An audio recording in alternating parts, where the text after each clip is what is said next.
invaluable. So thank you, Colin. So let me go on. The history of this book. So I'm going to run through these points really quickly because, as I say, you don't want to hear me go on forever and ever about the book. You just want to have one in your hand, which could be problematic.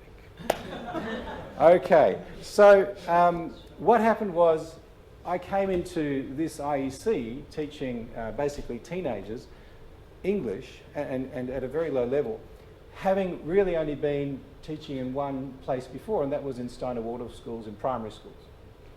So what I did when I came in is I basically brought my way of teaching from there into what I was doing, and I made all the students stand in a circle, which if you do that at Communicare Academy, they'll go, what are we, kindergarten or something? Which is fine.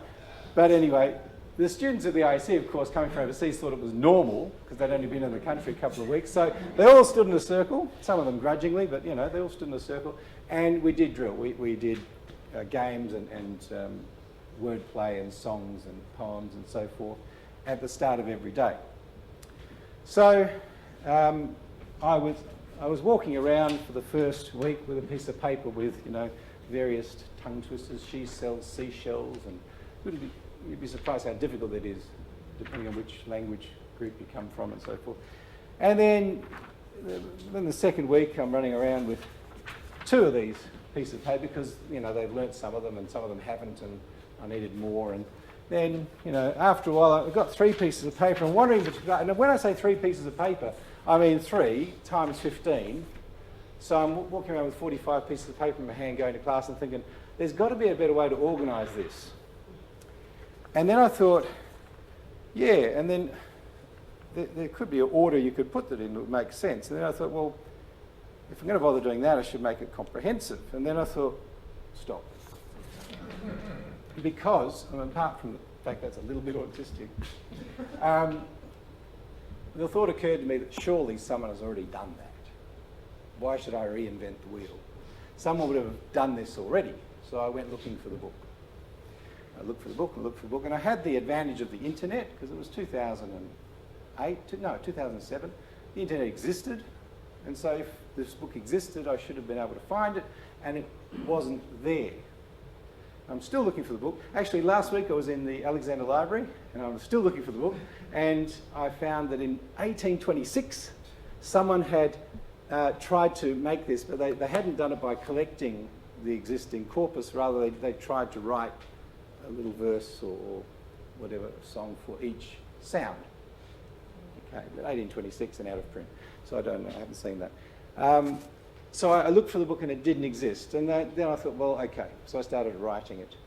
And of course, I was writing it while I was teaching, and other things got in the way. We went to Italy and we came back, and I taught at Melville. And then eventually I thought, well, for goodness sake, I just need to publish this. So I did. I published a sort of earlier version of the book, which I call The Easy English Guide to Proper Pronunciation, which is a mouthful. If you ever publish a book, don't make it a long title. People don't like it. But I really published this for me, this little booklet, because then I used it, straight away used it. I used it in prison. I just want to share the greatest compliment that anyone has ever given me in relation to this book, or the predecessor of this book. And that is that I went to visit a prisoner recently. Let's call him Mickey, because that's not his name. I went to visit Mickey recently. He's in Carnot. And, sorry. It was a time before I saw him in Carnot. He was in, because they move him around for some reason. What's that one out in? Sorry? No, he's not. Hey? No, the one next to Acacia. He was in Acacia. And I sat down there and he said, oh, Sean, he said, can you give me another one of those books? Someone nicked it. And my heart was warm. I thought, that's lovely. And I sent him another book. I don't know if you got it. But really, someone nicked my book. A prisoner nicked my book from another prisoner. So where do you go from there? I'm giving one of these, see if it happens again. So in 2013 I published this little booklet, but I was never happy with it. So I just kept working with it, and now I'm happy with it. That doesn't mean that this book won't change. that I won't take things out or add things in. It's self-published, so I have that freedom, if you like, to do that whenever I feel like.